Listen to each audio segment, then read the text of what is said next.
Good afternoon, Girl Scout Network. I'm Ava Castleton, Manager of Alum Events at Girl Scouts of the USA, and I'm so excited to present to you our Campfire Chat, Networking for Today and Tomorrow, with Girl Scout alum Anne Shoket, former editor-in-chief of 17 magazine and author of The Big Life. We're looking forward to getting started with this event shortly. We also want to let you know that we'll have more scheduled events in the near future.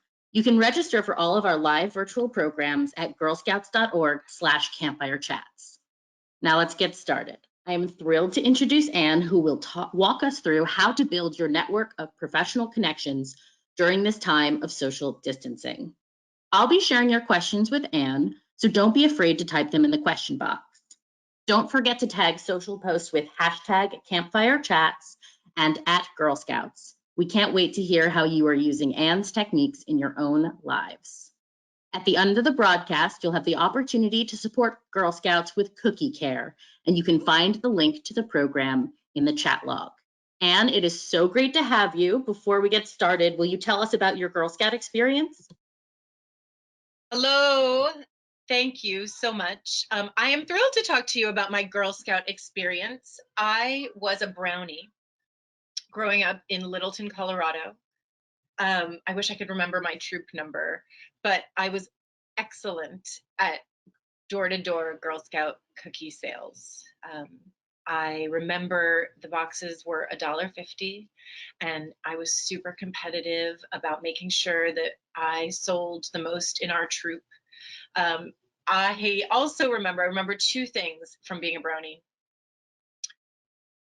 We learned how to macrame, not a skill that I have used these days, but we also, I will never forget that we went to an ice cream factory, and seeing how ice cream was made when I was in elementary school has stayed with me all these times. And so I thank the Girl Scouts for that moment of inspiration, for the chance to show my early entrepreneur skills. I actually have had this sort of long relationship with the Girl Scouts. When I was on the founding team of Cosmo Girl magazine, and I helped create a patch program with the Girl Scouts of New York and Cosmo Girl magazine. When I was at 17 magazine, I worked really closely with the Girl Scouts, and it has been my honor to continue that relationship. I have spoken for a lot of regional Girl Scout groups as well. And what I'm so impressed by, what I'm impressed by the Girl Scouts now is the depth of career preparation that they are focused on. To talk about STEM, to talk about ambition when you are just a young girl is phenomenal preparation. But even more importantly, this group here, this adult alumni network, is mind-blowing to me. All of those amazing early transformative moments that you have about creating networks and creating bonds, for the Girl Scouts to continue those into adulthood when they're even more important than ever, is an incredibly impressive commitment to building community and fostering strength and ambition among women. And so I thank the Girl Scouts. I thank them for my personal experience. I thank them for the experience of the next generation of young women. And I thank them for creating this opportunity for us to connect again as adults and really put some muscle behind those early feelings of building community. I want this chat to be of service to you. That is my entire purpose. I was so thrilled to come and talk about networking for today and tomorrow, because frankly, like, all the skills and tricks that we learned 3 months ago are kind of out the window. Like, the world has changed. I don't have to tell you, the world has changed so dramatically. And still, we need our network and we need our community more than ever. And I want to just, I want to ask you please to post your questions into the chat. I want to answer your questions as we go along so that this session works for you. But I want to spend just 1 second talking about my own personal experience about networking. In the process of writing my book, The Big Life, I hosted a series of dinners, and for the writing part, it was in my apartment here in New York City. And then as the book rolled out, it was across the country. But the one thing, I had dozens of dinners here around my table, and the one thing that stood out of all the things that I learned from those dinners was how important relationships are. And not in the way that you think. I mean, it sounds like it's all who you know, which makes it sound very transactional.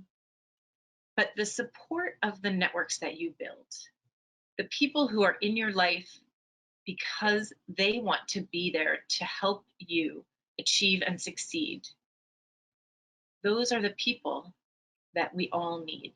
Not the people with a lot of flash, not the people with a lot of empty promises of like, oh, I'll make these fabulous connections for you.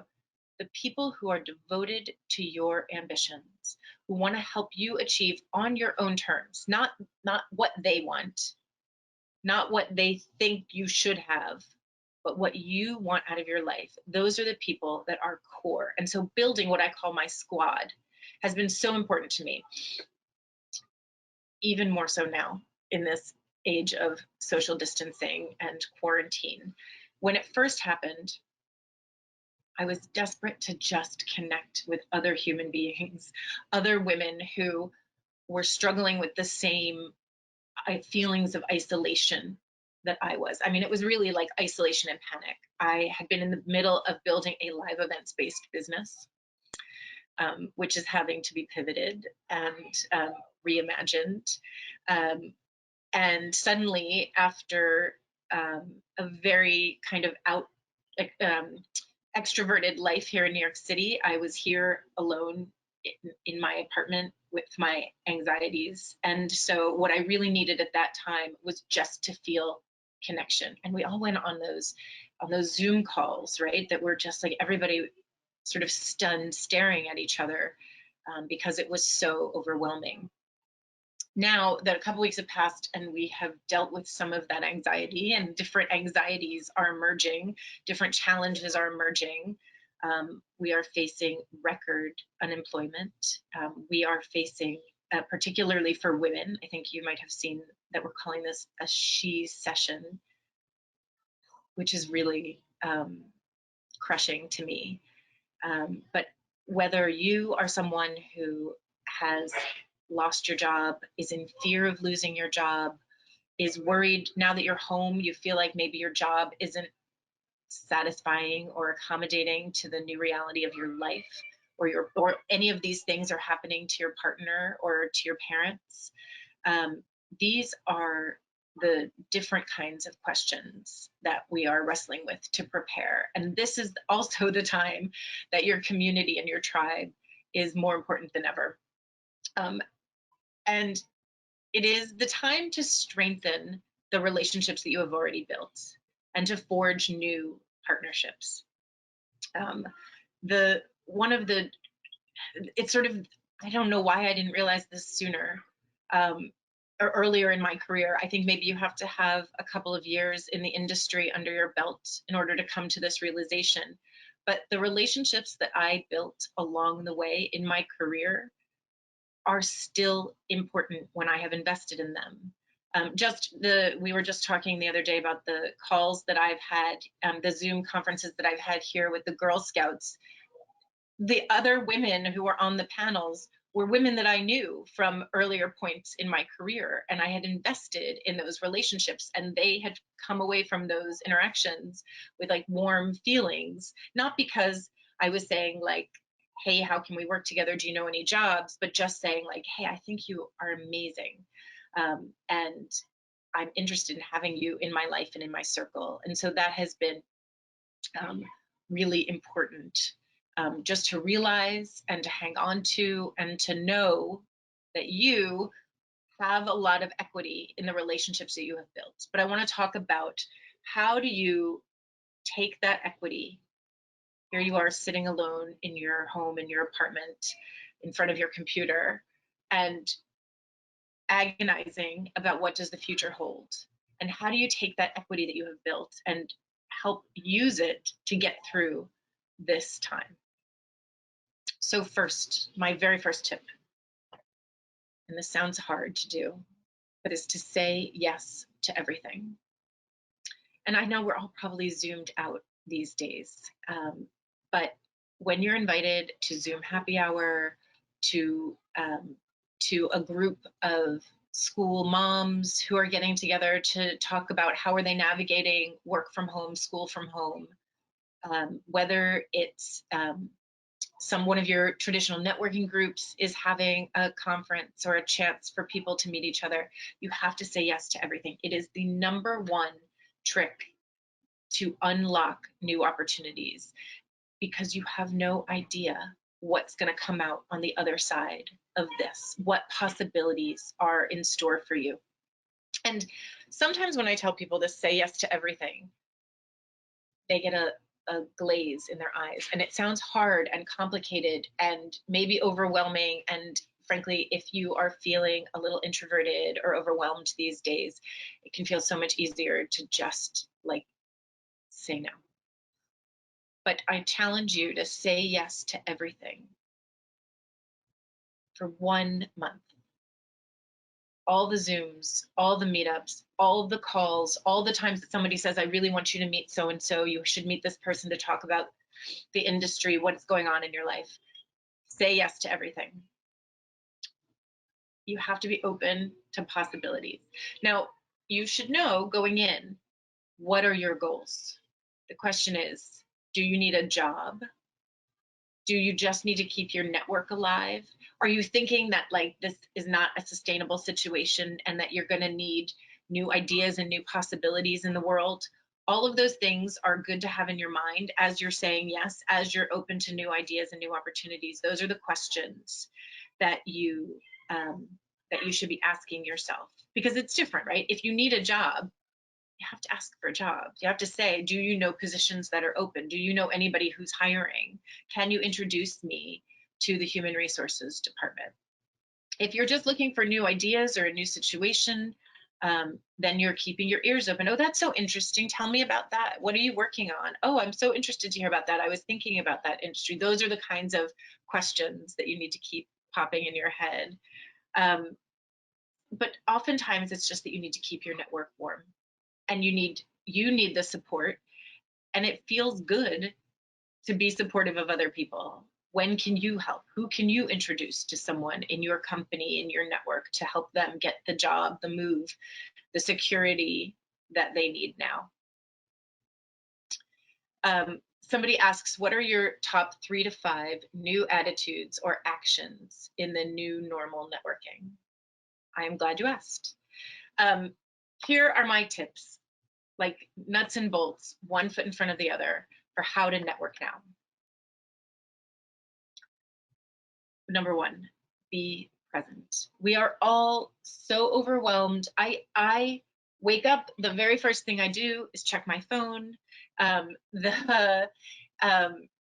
on a Zoom call, or I'm helping my kids set up their Google Classroom, and my husband is on a call. Like, we are all so distracted all day long, and your attention, which probably even before this was already fragmented, but now to add the layers of home life and school life, and you're worried about your parents, you're worried about your friends, right? To have all of that incoming, and it all feels incredibly urgent. You have to find time to be present for the people who are there for you. Put the phone down when you can. Take 10 minutes in the middle of the day to decompress. Don't let your attention get so fragmented, because that is just going to drain your energy and your attention and, frankly, your focus from where you need to be. All right, 2, be visible. And this is a different kind of question, because let's say that you have a job and suddenly you feel like the boss can't see you. and your work maybe just gets submitted and like it goes into, memos are going around and everybody's on Slack, and you feel like you are being overlooked. And frankly, like maybe that's fine because you are stressed to the max and your attention is pulled in every direction. We have to find a new way to be visible. This is not, you can't just walk down the hall and say like, hey, oh, right, let me grab you on this. I've been thinking about, or did you say, hey, did anybody see that thing that I was working on? You can't do that anymore. I don't have to tell you that, it sounds obvious. But at the same time, knowing that everybody is zoomed out and messaged out and like overwhelmed by their Slack, you don't want to constantly be pinging your boss saying like, did you see my thing? What about that? Oh, I'd love some strokes for that. And so what I think is important in being visible to your boss and to your colleagues is to do check-ins at the end of the week, at a quiet time, if you can find one that says, and maybe it's once a month, that just says, hey, I want to make sure that we're on the same page. Or I was really excited about this project that we worked on. I want to make sure that you're excited about it too. Those kinds of planned check-ins will save you from having to feel like the squeaky wheel, or even the kind of anxiety that can spiral when you're alone with your thoughts and wondering whether or not you're going to keep your job, especially maybe because you think there are some closed door meetings happening about layoffs and downsizing. I don't think that's paranoid these days. I think that's the 2020 reality. And finally, of my top 3 tips for new normal networking now, you have to be supportive of your tribe. If you want someone to be supportive of you, you have to support them in return. And sometimes it might feel easier to make that offer before you make an ask. How can I help you? Hey, I heard about something is happening at X, Y, and Z. I would love to connect you. I just made a couple of connections that I felt were really important today, to 2 women who I know are smart and dynamic and talented. And I'm hoping that they can cook up something amazing together. I love to be a connector and a helper when I can. I want to make sure that it's landing for everybody, right? That it's not, I'm not creating more work for my network. I really cherish the time that people have invested in me, and I want to respect that. And so I always ask before I say, hey, can I connect you to so-and-so? I think you guys would have something, this specific thing to talk about, not you should just know each other. I can't stand a you should just know each other conversation, because like we're all so busy, and this is not the moment for you should just anything. This is about shoring up your career and shoring up your chances of continuing to move ahead. There was a question that came in. Is it okay to drop in on a virtual happy hour, or do you need to attend the whole event? I'm a huge fan of the drop-in. And sometimes, look, my Zooms are scheduled a lot. There's a lot of people creating a lot of content, and I love them all for it, and I want to see all of it. But I also want to make sure that my kids are having lunch and that they're doing their work, and that I want to make sure that I'm hitting my deadlines and all of those things that are now piled up in my day. And so I think that if you can take 10 minutes and pop into a conference and see who's there, if there's someone there, ping them and say, hey, I saw you're on the list for this. It's not about you being seen. It's about making sure that you are filling your well. Is there something inspiring? Is there someone who is inspiring to you? Also, I do a virtual regular happy hour with a group of friends every Friday night. And we set it late enough that it's quieter, and the Zoom calls are hopefully all ended, and before everybody collapses in a heap from the end of the work week, and we can really just be ourselves and connect. And these are women who are colleagues, colleagues of colleagues, friends of friends, but it's so nice to have a regularly scheduled happy hour. And sometimes have to just pop into those too, right? Sometimes I can't, I do not have the capacity or the time to do a full hour and a half or an hour happy hour. But I'm so happy to see those women and to be seen by them, so that we know that we're there for each other. I think that that's a really important piece, right? That that sometimes you just need to invest in the people around you, not with any I'm asking for a job, but just because, well, frankly, because it makes you feel good and because you're invested in a relationship for the long haul. I'm going to move on to talking about who you need in your squad, but let me take 1 second and look at these questions because I see a bunch of them are zooming in over here.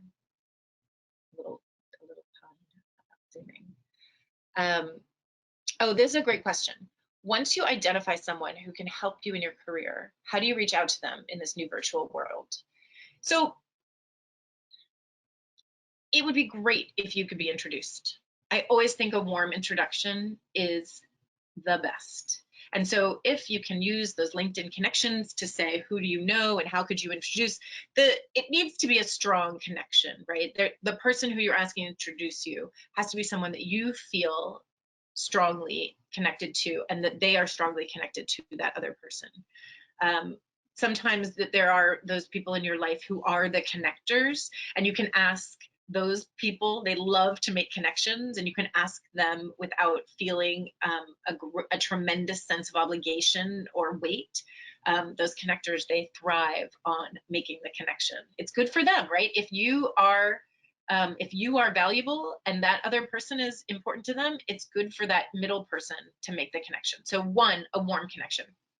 If you don't have a warm connection and you need to send kind of a cold email, I will tell you that the emails that get my attention are specifically to the point about how can that person help me, or the emails that I have sent that have been useful to me, that have worked for me, is when I'm saying, I have identified this opportunity where I can help you, right? Where there's something great that we can do together. And here's why I am the right person for this job, for this opportunity, or because there's something that I'm doing and you're doing, and I think that we could create something new together, right? But to, one, be succinct. I'm listening to Arlen Hamilton's book. Is anybody else listening to or reading Arlen Hamilton's book?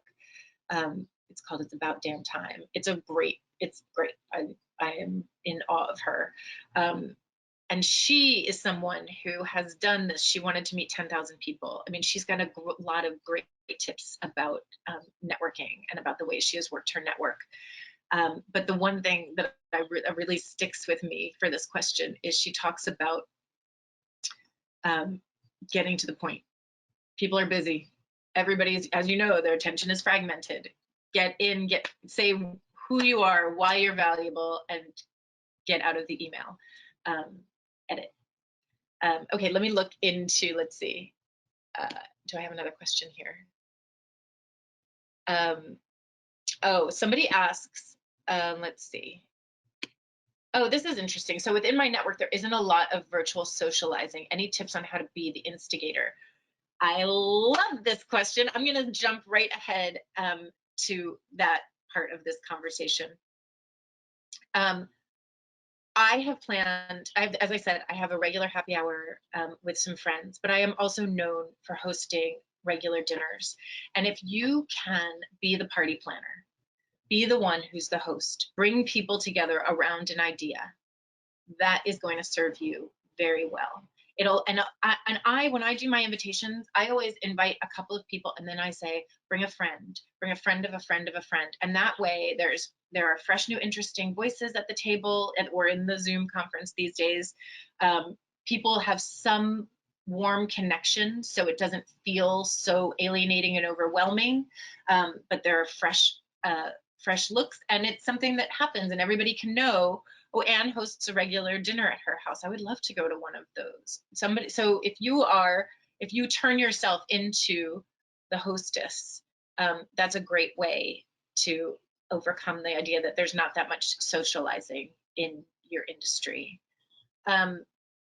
I see that I can't believe this, that I'm already out of time. The Girl Scout team warned me about this. And so I want to spend the last couple of minutes telling you two things. Who are the people you need in your squad? Because if you're sitting there and you're thinking, well, great on networking tips, but like my friends, my school parents, the people that I know, they're not helping me in my industry. Let's talk about who are the people that you need to curate to help you move ahead. One, the connector. That person, not the person who says, oh, do you know so-and-so? And then when you say, no, I don't know them, they say, oh, you should, and they don't bother to connect you. You need the person who says, you need to know this person. Let me connect you. And then they connect you with relevant details. And there's a reason for you to be having that email dialogue with that person. Two, more than ever, we need someone to hold our hand. I call it the sympathy sister. There is one woman in my squad who I can go to when I am feeling down and low and vulnerable, and I can feel like I'm at the end of my rope, and she will just hear me and hold space for me. And we need those people in our lives now. Find those people.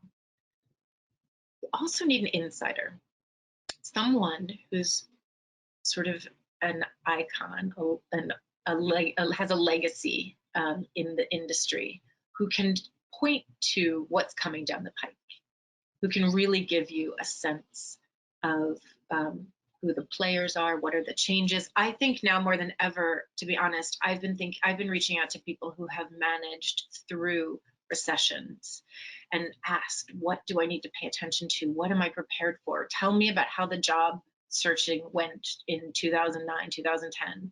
Those are the people that I'm reaching out to on the insider track. All right, I'm looking at the time. I have 1 minute left, and so I will leave you with one final message. If you hate networking, if you do nothing else, use this time to figure out what it is you want to do. And I don't mean use this time like you need to get 6-pack of abs and you need to learn how to meditate. No, you are busy. I mean, use this time to ask yourself, what is making you happy? Where can you put your energy so that you will be satisfied in your career? And maybe it's not going to happen right away, to be honest. I don't think this is the time to leave a job. It is probably not the time to pivot unless you have to pivot. This is the time to hold tight, but to think about new possibilities and new ideas and new energy that is going to come out on the other side, because out of chaos comes new ideas and new energy and new possibility. And I wish that for you. New energy, new power for everyone. With that, I'm going to turn it back to the Girl Scouts. Please join me as part of my community. It is Anne Shoket's Badass Babes on Facebook. Please come join the group. We are there devoted to helping each other achieve and succeed, and we are answering each other's questions. And you can find me there for more conversation. I thank you so much. I loved it. Thank you, Girl Scouts. Thanks, Anne. And thank you, everyone, for inviting the Girl Scout Network into your homes. We'll be hosting a wide variety of campfire chats, so be sure to stay up to date with our offerings on girlscouts.org/campfire chats. You won't want to miss our chat next Friday, personal essay writing with memoirist and former books editor of Oprah.com, Lee Newman. In the meantime, you can support Girl Scouts with Cookie Care, which allows you to buy boxes online and have them shipped safely to your home, or donate them directly to first responders on the front lines of COVID-19. Your generosity will also help support the 1.7 million Girl Scouts depending on the cookie program to fund life-changing girl-led programs. The link has been posted in the chat log and will be included in the follow-up email to today's event. Or you can buy now at girlscouts.org/cookiecare. Thank you for joining us today, and we look forward to welcoming you back at our next event.